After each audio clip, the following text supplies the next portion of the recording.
FBI is on the move. Drones. These aerial robots are replacing manned planes.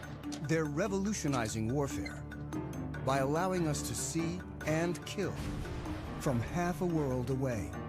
And they're making science fiction a reality. Now, with unprecedented access to drone scientists, engineers, and pilots. Master Armed. Nova reveals the technologies that make drones so powerful and the breakthroughs that are leading us into the future. Will drones soon replace even the most sophisticated manned planes and become a part of our everyday lives? It started out as a toy for my dogs to chase. The worry is that we'll have 30,000 drones crisscrossing the sky, accumulating all this information. They generate opposition both overseas and at home. I speak out on behalf of the rule of law. Now, enter a new chapter in aviation history as Nova takes you inside the rise of the drones. 3, 2, 1.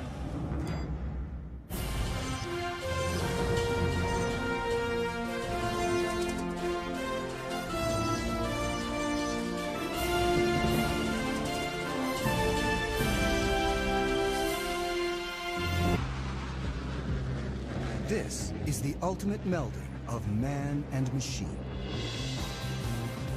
The U.S. has more than 2,300 manned fighter planes. Tiger 2, Dark Star Pictures. And pilots like Matt McDonough have long been our heroes. The best fighter pilots that I've seen are the ones that can make a quick decision when things are happening very quickly. But a revolution is underway as manned planes are replaced by drones. Are we approaching a time when movies like The Terminator become our reality? God, it's the machines are starting to take over. A time when machines fly, think, and even kill on their own. Drones are aerial robots that carry visual sensors, navigation systems, Target acquired. and sometimes even weapons. They come in all shapes and sizes and go by a variety of names. The United States Air Force uses the term remotely piloted aircraft.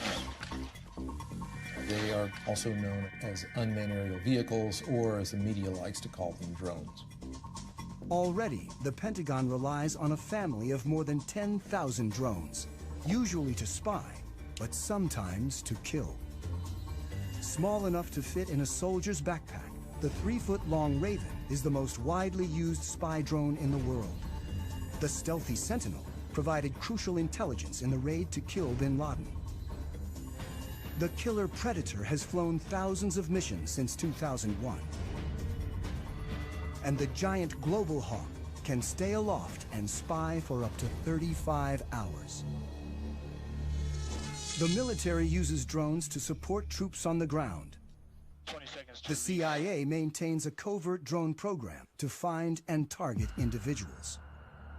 The government claims drones have helped to eliminate up to 70% of Al-Qaeda's top leadership. They've been so effective, the Air Force predicts nearly a third of its attack and fighter planes will be drones within a decade. Planes can fly longer, they can pull more Gs, they can be more precise when they bomb if a human is not in the cockpit. We're entering a new era when the supremacy of even the most advanced planes is being challenged as engineers take the pilot out of the cockpit. Holloman Air Force Base in southern New Mexico is the largest Air Force training base for operators of remotely piloted aircraft. My name is Chad. I'm a captain in the United States Air Force. For security reasons, we've been asked to cover our last names to prevent us from potentially becoming a target of any kind. Captain Chad has flown remotely piloted aircraft in combat for 3 years, and now teaches pilots to fly the world's most famous killer drone. It's known as the MQ-1, or more commonly, the Predator. The Predator has changed warfare, but it's just a hint of what's to come. Where we are in terms of unmanned aerial vehicles is about the same place we were with biplanes right after World War I. We are at the very, very early stages of realizing what the potential of unmanned aerial vehicles are. Unlike complex fighter planes that are engineered for speed and agility, the Predator is built for endurance, so it needs to be light and efficient. It's the weight of a pickup truck or so, about 2,000 pounds, and it's balanced pretty evenly on the wheels. And with one hand here, I can lift it up and set it back down. The propeller-driven Predator cruises at only 84 miles per hour, and its four-cylinder engine burns about 300 times less fuel than a fighter jet. I can't say exactly how long it can stay up, but it is possible to stay up over 24 hours. A typical fighter plane can only fly for about 2 hours without refueling, and short, angled wings keep it fast and maneuverable.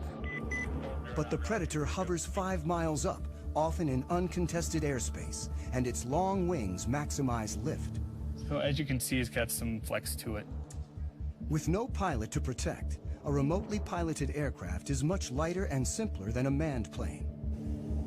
On a fighter, the pilot's support equipment and ejection system alone weigh as much as a Predator, which in place of a cockpit has a satellite control system. It's essentially the brains of the aircraft. It gives us the ability to communicate, control, keep link with the aircraft, and navigate it.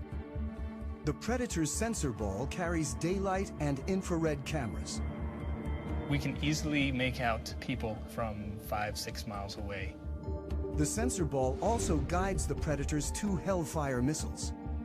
From right here, we fire the laser, and the laser spot hits the ground, and then once we fire the missile, this is the seeker, so this seeker will find that laser spot on the ground and travel to that spot, giving us a very precise capability of employing weapons.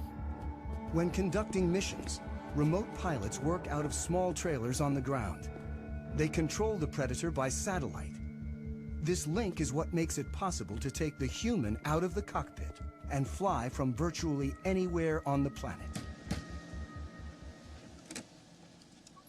It's tight, about the size of a normal shipping container.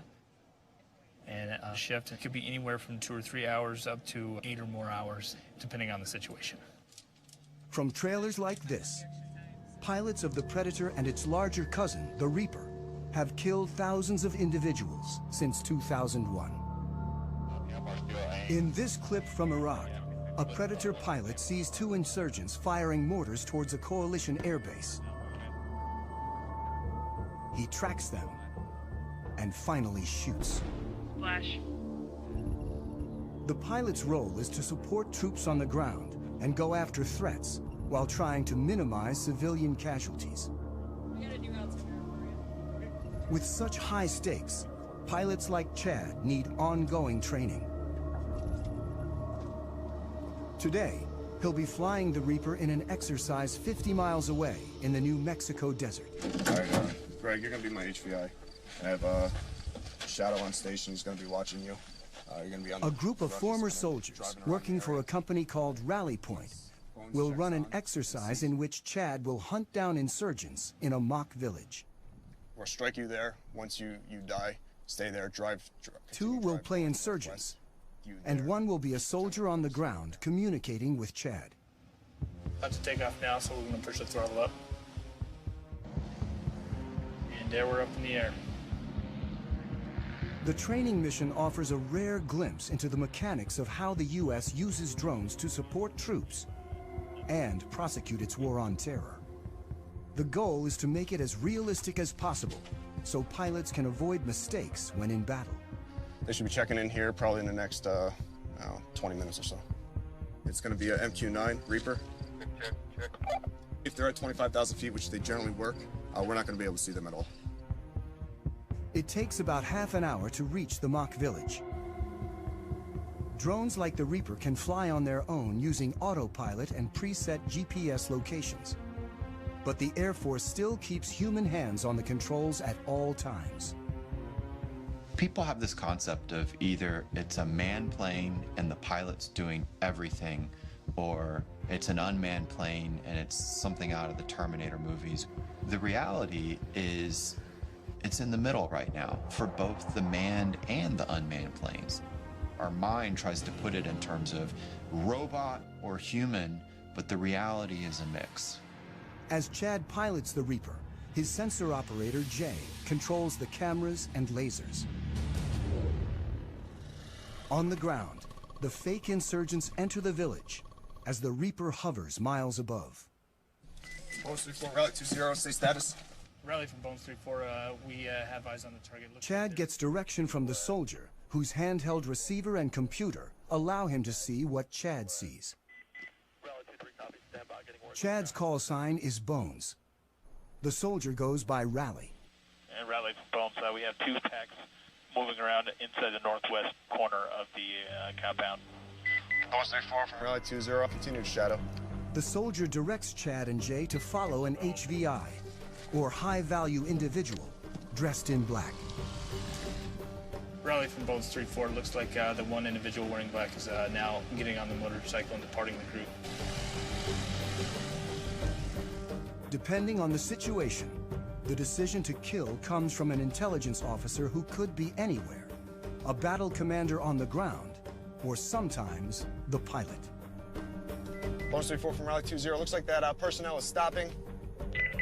Bones 3-4, that's a firm, that's what we got up here. All right, what I'd like to do is go ahead and prosecute 9-line Bravo 1. Copy. Master armed. The sensor operator targets using the laser. This will be a run against the target under our crosshairs. 10 seconds to release. Sensor, you ready? Copy. 3, 2, 1, rifle. And Bones 3-4, weapons away. 25 seconds time of flight. The Predator uses laser-guided Hellfire missiles. The weapons that can be used operate with an air distance of less than 9 feet. You can put a weapon through a window-sized opening with ease. 5, 4, 3, 2, 1, splash. Rally from Bones 098, firm, we have splash, standby for BDA. And Bones Rally looks like good splash. Copy, lasers off, and Master Arm is now safe. The efficiency of having a single craft able to find, follow, and eliminate a target like this in real time represents a revolution in warfare. Let's go back to the middle of the last century. During World War II, it took on the order of months to assemble intelligence from a variety of different sources, whether it be airborne, on the ground, to assimilate that information and then determine what targets might be hit. Then it took hundreds of aircraft and literally thousands of bombs to go out and attack a target using that information that had been developed over a period of months. Today, with the capabilities all wrapped up into one vehicle, the Predators and the Reapers in particular, you can accomplish that find, fix, finish cycle in a matter of single-digit minutes. Before the Predator, the military had to design separate aircraft for intelligence gathering and attack. Reconnaissance was key, and after World War II, engineers built ultra-sophisticated spy planes. They went faster and higher than ever before to make sure the pilots and the information they gathered didn't fall into enemy hands. The SR-71 was triple sonic. In other words, it go over Mach 3. Max recorded altitude was 85,200 some feet. And there are several of us that have gone higher than that. Pilot Tony Bavacqua is one of a select group of men to fly the SR-71, a titanium spy plane built during the height of the Cold War that could take photos of the ground with 12-inch resolution from 90,000 feet. Literally faster than a rifle bullet. Even missiles were too slow to catch it. I was the first person in the SR-71 shot at, and it was over Hanoi. You got an airplane that's going 2,300 miles an hour, and it's very, very difficult to even come close. They figure that the missile exploded about a mile below me, and we're in and out of there in no time. Thank God. The cost of such speed was that the SR-71 needed to be refueled every 2 hours. But there was a slower alternative called the U-2. Bavakwa is one of only 12 pilots to have flown both operationally. I was very proud of being a U-2 pilot because of what we have done and what we're still doing. It's just a magnificent platform, does excellent reconnaissance. Still widely used today, nearly 60 years after its introduction, pilot endurance limits U-2 flight time to 12 hours. It's pretty demanding on their bodies. They have to wear a special high-altitude suit for it, and then it whites them out for a good couple of days. It fatigues them quite a bit to go that high. Manned spy planes are not only limited by human endurance, they also bring the risk of pilot loss. In 1960, Bavakwa's friend, Francis Gary Powers, was shot down while flying a U-2 over the Soviet Union. It was a propaganda field day for the Russians. Powers' cover story was that he was on a meteorological flight. Frank Powers tried to say it was a weather flight, but there's miles of film. And so it was easy to discern what he was doing. Khrushchev denounced the United States with every epithet in his vocabulary. He summarily rejected all attempts of the West at reconciliation. Powers was imprisoned in Russia for more than 2 years, creating a major international incident and clearly demonstrating the need for unmanned spy planes. It was a development from the pilotless aircraft principle. Guidance was by radio from an accompanying aircraft. After reaching altitude... As early as World War II, once at altitude, airplanes could be controlled by radio signals after the pilot bailed out. But for decades afterwards, before GPS, drones were limited by primitive autopilots and navigation systems. In the 60s and 70s, drones crashed constantly, including the most advanced unmanned aerial vehicle, or UAV, the Aquila drone, that averaged a crash every 20 hours. It was a small propeller drone that would fly over the battlefield and gather information and beam it back to you. The problem is, back in the 70s, the technology wasn't ready yet. It was a $1 billion program by the time they got just a couple prototypes. I was frustrated that the U.S. could not make UAVs really work. Abe Karam is the father of the Predator. This is one of 2 small UAVs built in my garage between 1980 and 1983. I was borrowing $18,000 a year from family. That's all we had. Everything was built with the lowest possible technology. We were trying to show that if you design the best you can, then you are going to get performance by design. On his first prototype, the Albatross, Karam placed the engine and propeller in the rear so they wouldn't interfere with the delicate sensors up front.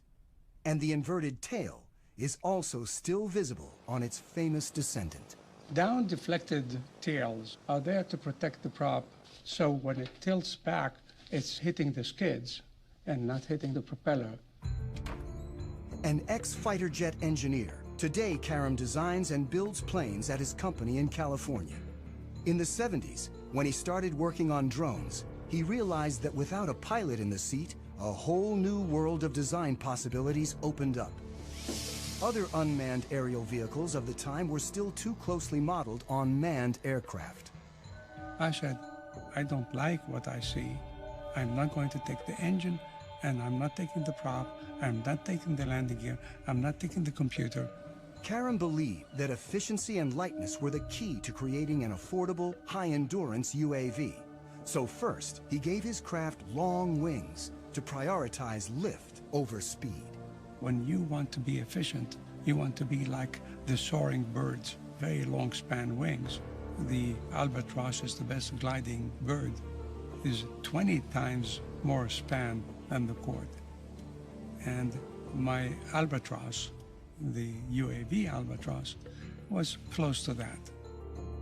Karam built the Albatross from scratch in his garage. He modified a go-kart engine to burn only 1/10 of a gallon of fuel an hour. And Albatross soon evolved into Amber, a 15-foot-long, 28-foot span UAV with 38-hour endurance. Karam relied on seed money from DARPA, the Defense Advanced Research Projects Agency. Its early investments in artificial intelligence and other technologies led to countless civilian uses and made modern UAVs possible. In the 1970s and 1980s, with significant DARPA impetus and some DARPA funding, a variety of new technologies emerged, including the Global Positioning System, long-range data links, lightweight computer equipment, and composite materials, as well as satellite communications and digital flight controls. The Albatross, the Amber, were the harbingers of the modern era of UAVs. We were a total team of 3 people, and we proved a lot of what we wanted to prove. Secretary of the Navy and the head of DARPA, they said, okay, you fly 500 hours, how many are you going to crash? We ended up not crashing any in the 500 hours we did for the military. Karam's Amber prototype never went into full production. But after a number of incarnations, by the mid-90s, his design became known as the Predator. Do not handle the missile by the strakes, wings, fins, seeker head, rocket motor, nozzle seal, umbilical connector housing during loading to prevent damage to equipment and or injury to personnel. My UAVs were not meant to be armed. It was really built for the Cold War, when we had the big tactical challenge with so much artillery on their side, so much artillery on our side.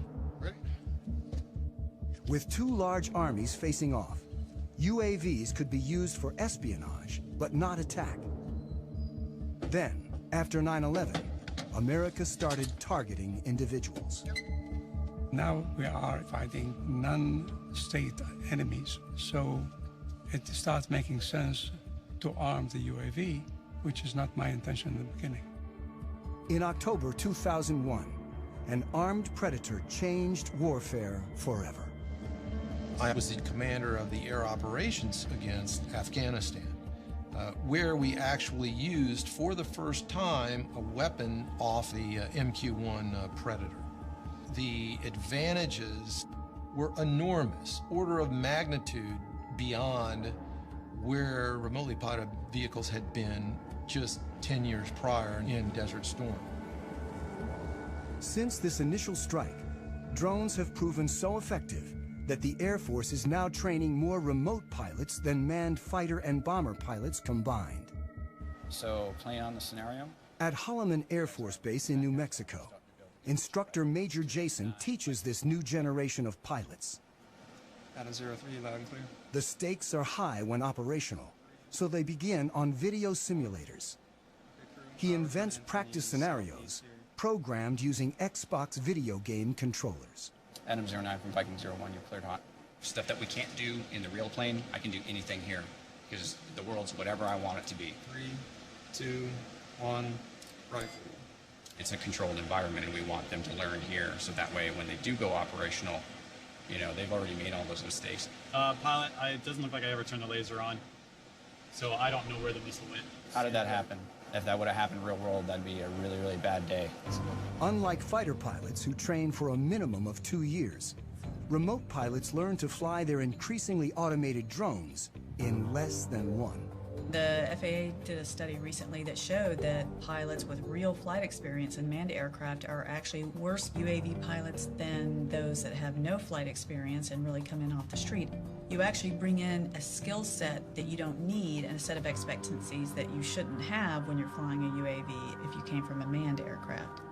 So the Air Force is taking officers off the street with no flight training and putting them through the program, and they've been very successful. They come here, they never went to pilot training like I did. They're here for a few months, and then they have to go operational, so it happens real fast. Adam 09, rifle time of flight, 15 seconds. And when pilots go operational, despite being half a world away from the action, it all feels very real. Adam from Viking 01, copy splash. It's not like a video game at all. There's no reset button, there's no, there's no turning it off. In real strikes, like this one in Iraq, Technology actually allows drone pilots to see more than manned pilots ever have. Because we have such a long loiter time, there's potential to have eyes on the target that we are going to blow up for hours ahead of time.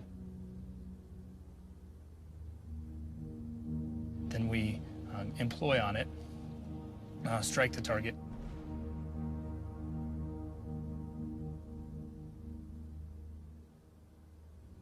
And then stick around for another few hours to watch what happens afterwards.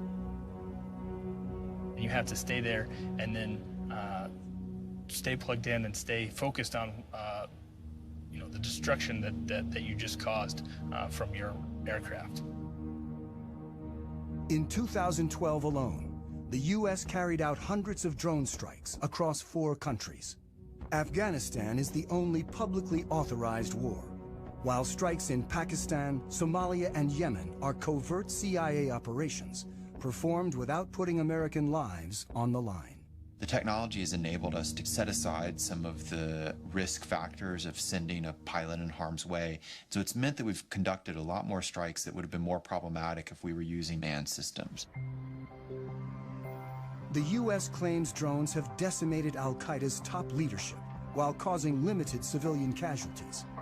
But the facts are hard to come by. We know fairly well how many strikes are occurring. What we don't know is the details, who the targets were, whether they were actually eliminated, or whether some other people were killed, because verification is very difficult. There are no fully reliable counts of civilian deaths, but some critics claim that as many as 30% of those killed in the broader drone wars are civilians, and that the strikes turn people against the U.S.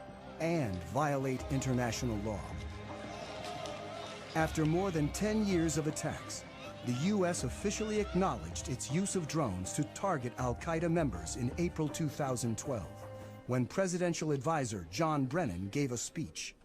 The United States government conducts targeted strikes against specific al-Qaeda terrorists, sometimes using remotely piloted aircraft, often referred to publicly as drones. He was met with a strong reaction. Hundreds of innocent people we are killing with our drone strikes in Pakistan and in Yemen and Somalia. They deserve an apology from you, Mr. Brennan. I speak out on behalf of the Constitution, on behalf of the rule of law. I love the rule of law. I love my country. You are making us less safe by killing so many innocent people around the world. Shame on you. Thank you. It's very critical that the U.S. public understand what is happening with the use of this technology, because it is being done in the name of the United States.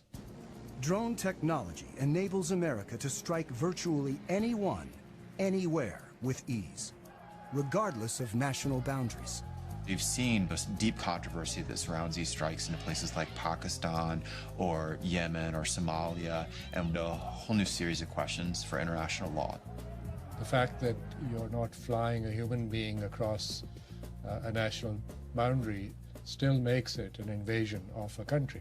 We've entered an era where we are conducting an array of operations using unmanned systems that in a previous generation we would have called war, and we would have treated like war. When you're conducting more than 300 airstrikes into a country, you're conducting the equivalent of at least an air war campaign, but we don't call it that now. Drones can strike with pinpoint precision, but their visual sensors are limited in ways that can lead pilots to make mistakes. As they stand now, the limitations they have with the Predator is not being able for the pilot to look around and see what's going on. When the operator zooms in to see detail, it's like looking through a soda straw, and the pilot loses the broader picture. These individual little small sensor balls could generally see only a very small area on the Earth, even if you're up at 20,000 feet. I can't look out and see that maybe there's something else going on outside and around me. So the crew's grasp of the situation can be limited. And when they zoom in, they sometimes lose sight of key details on the ground. This secret 2010 transcript, obtained by journalists through the Freedom of Information Act, reveals what can go wrong. While supporting forces on the ground, a Predator team mistook a convoy of Afghan civilians, including women and children, for militants. The pilot asks, "Is that a rifle?" The answer is, "Can't really tell." After hours of monitoring, the ground commander calls in a strike. And 23 civilians die, in part because of limitations of the sensors. But engineers are working to create new sensors that can see more in greater detail than ever before. Today, we've developed sensors that can watch with an all-seeing eye and see an area about the size of a small city, all at one time. This is the next generation of surveillance. For the first time, we actually have from the government to show the basic capabilities. It is important for the public to know that some of these capabilities exist. Engineer Yanis Antoniadis designed the new sensor, known as Argus. With 1.8 billion pixels, it's the world's highest resolution camera. Argus fits inside this pod that attaches to the belly of a UAV. But because much of the work is classified, we can't see the sensor itself. Because we are not allowed to expose some of the pieces that make up the sensors, so you get to look at pretty plastic curtains. Also known as Wide Area Persistent Stare, Argus is the equivalent of having up to 100 predators look at an area the size of a medium-sized city at once. This image was taken 17,500 feet above Quantico, Virginia, and covers 15 square miles. This whole image is at a very, very fine resolution. So if we wanted to know what is going on in any spot along this image, say near this building at this intersection, we can generate a moving image that shows what's going on in the area. Simply by touching the screen, Antoniadis has opened up a window showing a detailed area, while still maintaining the broader context. And everything that is a moving object is being automatically tracked. The color boxes represent that the computer has recognized the moving objects. You can see individuals crossing the street. You can see individuals walking in parking lots. There's actually enough resolution to be able to see the people waving their arms or walking around, what kind of clothes they wear. And you could pick the location of where you produce these images anywhere in the entire field of view. Antoniadis can open up to 65 windows at once and can see objects as small as 6 inches on the ground.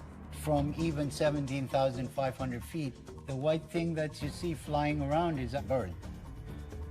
Argus streams live to the ground and also stores everything, 1 million terabytes of video a day, which is the equivalent of 5,000 hours of high-definition footage.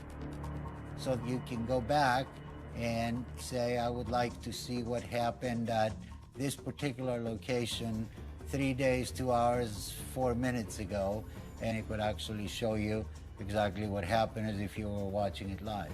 To create the world's highest definition camera, Antoniadis needed to design a new imaging chip. But DARPA, the project's funder, wanted to move fast and keep costs down. So he borrowed technology that most people have in their pockets. Inside this cell phone, okay, we find a tiny little camera. So if you were to take off the majority of it, you'd be left with an imaging chip. If you were to take 368 of these and make a big mosaic out of them and start shooting images, now you have Argus. Unlike the Predator camera that limits field of view, Argus melds together video from each of its 368 chips to create a 1.8 billion pixel video stream. This makes it possible to zoom in and still see tremendous detail. Whether Argus has been deployed in the field is classified. I'm not at liberty to discuss plans with the government, but if we had our choice, we would like Argus to be over the same area 24 hours a day, 7 days a week. That's not very easily achievable with manned platforms. This is where UAVs come in, and they're absolutely the perfect platform. Argus may be mounted on an armed UAV like the Predator, a long-range platform like the giant Global Hawk, or a development craft called the Solar Eagle that may someday stay aloft for years at a time. The U.S. Air Force right now has the ability to archive every single video that comes off of every single UAV. We're moving to an increasingly electronic society where our movements are going to be tracked. While technologies like Argus are expanding the reconnaissance power of UAVs, unmanned aircraft remain vulnerable in other ways. The Air Force's large drones still crash more often than manned planes. The $100 million Global Hawk is nearly 3 times more likely to crash than the U-2 it was designed to replace. Even if there's no pilot to lose, when a drone goes down, it can still be a problem. It doesn't take a thermonuclear brain surgeon to figure out that if you are operating a highly advanced, technologically capable system, that you'd prefer not for it to fall into adversary hands. In 2011, an American spy drone, the RQ-170 Sentinel, was lost over Iran. There was a problem with the aircraft, and it landed in an area it shouldn't have landed in, and that's about all I'm going to say. The Iranians claim they hacked into the drone's control system and took over the craft. And in theory, it is possible to take over any computerized system. You could never call up Maverick in his F-14 if the movie's, Top Gun, and you say, Maverick, talk to me, Goose. Recode all American jets as Russian jets. Tom Cruise would have, laughed his weird cackle and said, no way, man. With a computer, you can do that. Either jam it or even more so, co-opt its operations. And it's a whole new era in war. Opens up a lot of new possibilities and, of course, huge new dangers to think about. Why the Sentinel went down remains classified. But experts point out that drones often crash for very basic reasons. UAVs sometimes aren't that smart. Their self-diagnosis isn't all that smart. And by the time they have a problem, it's too late. You lose the link, lose power, and you're gone. Control can be lost for a number of reasons. When Reaper pilot Chad simply banks too sharply, he loses the satellite link. Uh-oh. The picture freezes, and he's momentarily flying blind. That was me turning. He quickly levels the craft and restores the link. I was turning aggressively, and it had trouble keeping up the satellite link. There is a degree of vulnerability involved with remotely piloted aircraft that have a command link, or they're actually operated by operators, that you can overcome by having a human in the cockpit. Dark Star, football. If for some reason I all of a sudden hear an increase in airspeed, I start to feel a roll, and I'm not intending for that to happen, well, something is going wrong, and I now need to make sure that I'm doing what I need to be doing. Unlike manned planes, drones depend on control links that can be lost, or potentially, as may have happened with the Sentinel, even taken over by the enemy. But what if a craft could operate on its own, free of any links, and even make its own decisions? In a lab at the University of Pennsylvania, Vijay Kumar is funded in part by the military to create autonomous drones that don't need external links, and like us, can sense their environment. What you see on this robot are these two chips here, which are essentially rate gyroscopes. These play the same role as the semicircular canals in the human body located near the ears, which essentially tell us orientation. So the rate gyroscopes that are on board can actually measure these angular velocities at thousands of times a second. This chip here is the accelerometer, and this allows the robot to sense accelerations in the lateral direction. So these are analogs to the otolith organs that measure acceleration in the human head. When a human pilot feels an unexpected change in acceleration, he knows to adjust the aircraft. And the robots do exactly the same thing. The sensors adjust the craft by changing the relative velocities of the rotors and allow the drones to follow a leader with precision. A fundamental problem in coordinating multiple robots is the ability to maintain formations. What a robot has to do is determine where its neighbors are and figure out what the relative position is, and then monitor that relative separation very carefully. You only need to tell one robot how to move, and the other robots essentially maintain formation by just keeping a specified relative distance. In the figure eight, they come within inches of each other, so they have to combat aerodynamic effects from their neighbors, and they have to have very, very precise control. And all that is done autonomously. The precision of the robots allows them to do some things more quickly and accurately than human pilots can, like predict the movement and the shape of an object and adjust accordingly.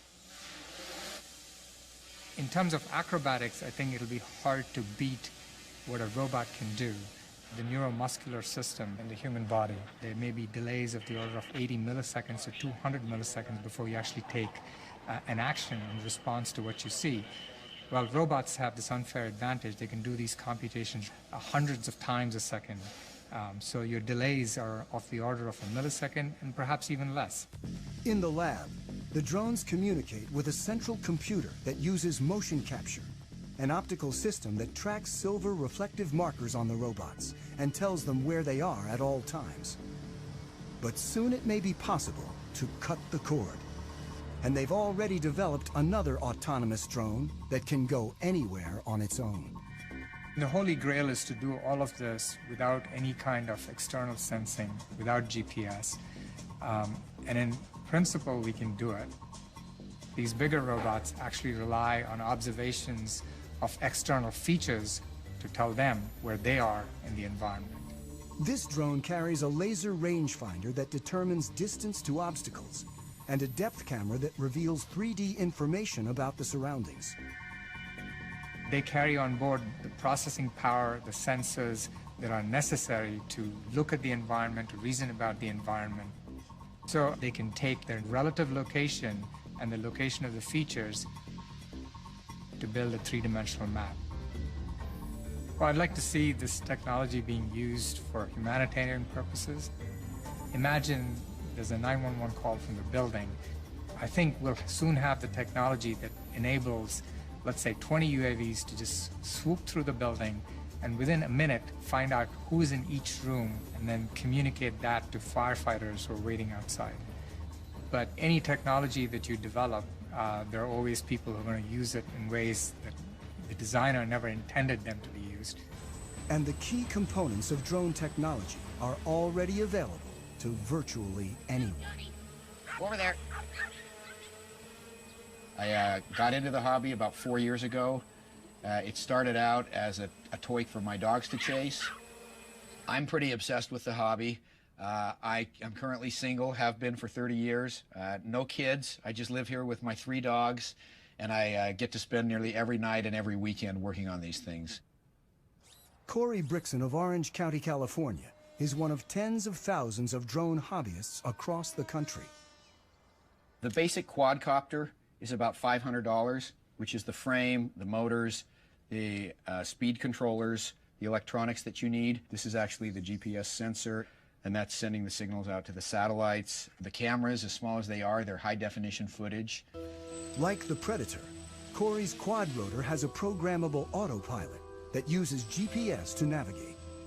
He can set locations, altitude, and speed so the craft can fly autonomously.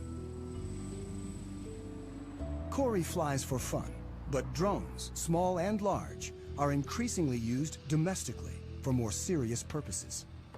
The Border Patrol searches for illegal migrants with Predators. Police departments are turning to smaller drones for reconnaissance.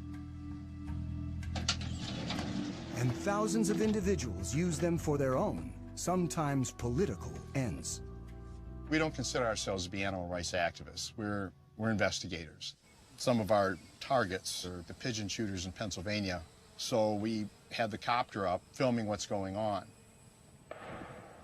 There were a couple of shots, and it's slowly losing altitude. And then it takes one more shot, and it's down in the trees. You can hear the shooters start cheering and laughing and all that kind of thing. What they didn't know was that we had more.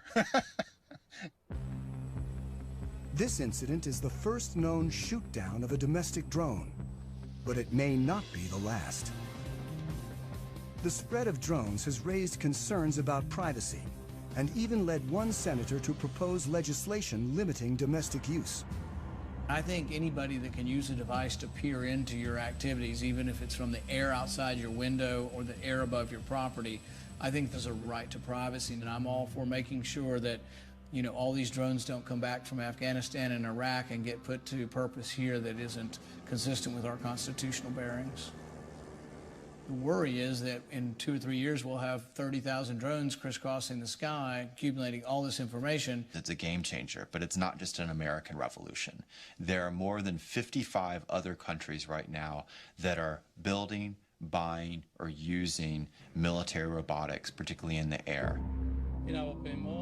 Iran recently announced it has its own armed drone with a range of over 1,000 miles. It's not known whether any of the technology was adopted from the lost U.S. Sentinel. But in the drone's arms race, the U.S. is constantly developing new technologies, like a small flying camera with a twist called Switchblade. The Switchblade will launch out of this tube, and the wings, the tail, the propeller will all spring open. That's why it's called Switchblade. And so when the operator finds the target by looking into the viewing screen, he'll then send a command to the Switchblade that'll enable the Switchblade to basically hone in on that target and detonate its explosive charge upon contact. It's a tool that our customers are very excited about, and it's a tool we think will protect our forces and help save innocent lives. Switchblade's already been deployed, and a killer drone that may someday replace a manned fighter is on the horizon. And it's really about a decade ago, some folks got together and they said, what if we want to put unmanned aircraft on an aircraft carrier? How do we do that? This X-47B prototype is the world's first tailless fighter-sized drone. But it's still a year or two away from its first goal, to take off and land on an aircraft carrier. We're maturing the technology required to take this unmanned vehicle to land on the flight deck autonomously. We're focusing on the mechanics of landing the aircraft, where you have a predetermined position that you're targeting to, and the aircraft can react very quickly to changes in that environment to put itself on that pre-planned position. The system has a lot of sensors, a lot of instrumentation on it, so it knows how all of its subsystems are behaving. It knows how its engine and all of its control surfaces are performing at any time. It'll turn where we expect it to turn, it'll come back when we expect it to come back, and it'll land on the runway that we planned. Drones are no longer just eyes in the sky, and someday UAVs like the X-47B may be involved in sophisticated attacks alongside manned jets. It's the idea of the mix, the team working together. That's probably the future. You won't see every plane on the aircraft carrier be one of these. So right now the vision is, oh, we'll just have 1 or 2. But when they get them and maybe they prove more useful, then it may be, well, we don't want 1 or 2, we want a squadron. It's a lot like if you look at the first use of mechanized forces. Originally it was lots of horses and just a couple of trucks and tanks, and then you saw things change and change and change over time. We'll probably see the same thing happening with robotics. As drones like the X-47B mature, they'll become more autonomous, likely conducting bombing runs, then more complicated air-to-air operations. Even as policymakers debate the rules of engagement for drones, technology is moving forward toward a time when drones might operate with intelligence that more closely resembles our own. But for now, they can't do what a pilot can.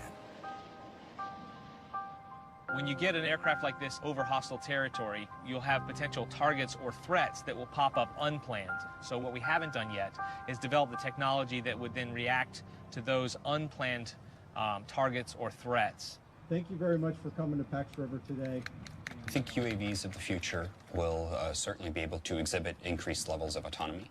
But I think if you were to ask most autonomy researchers or most AI researchers about whether the rise of the machines type scenario is a real concern, their response would be, we should be so lucky. And in fact, if we could get little slivers of that kind of adaptive and cognitive capability into systems, that would be a very significant breakthrough over where we stand today. Angry T-class check. I've flown about 2,000 hours, and the missions that I've flown seldom go as planned. There's a lot of pieces that you cannot plan for. Nothing replaces the human being in a tactical environment, saying what to do next and why not this and why not that. An Airbus 320 with 150 passengers goes into a flock of Canadian geese and needing to land. I can't do it. I'm going on the Hudson. You want to be in a robotic 320 in that situation? Or do you want Sullenberger to land you? Because you can't anticipate everything. This ability to respond to the unknown may be the final hurdle if drones are ever to fully replace manned planes and start making decisions on their own. I think we're far, but let me say, I am the last guy who says, impossible. As human ambition drives innovation forward, the only thing that's certain is that the Predator and other drones of today are nothing compared with what's to come. Ultimately, DARPA's mission is the creation and prevention of strategic surprise. So if we are successful, we will all be surprised. Historically, you look at when the Wright brothers first flew in 1903. 100 years later, we were actively flying remotely piloted aircraft. So we're kind of on the ground floor now. There's nowhere to go but up.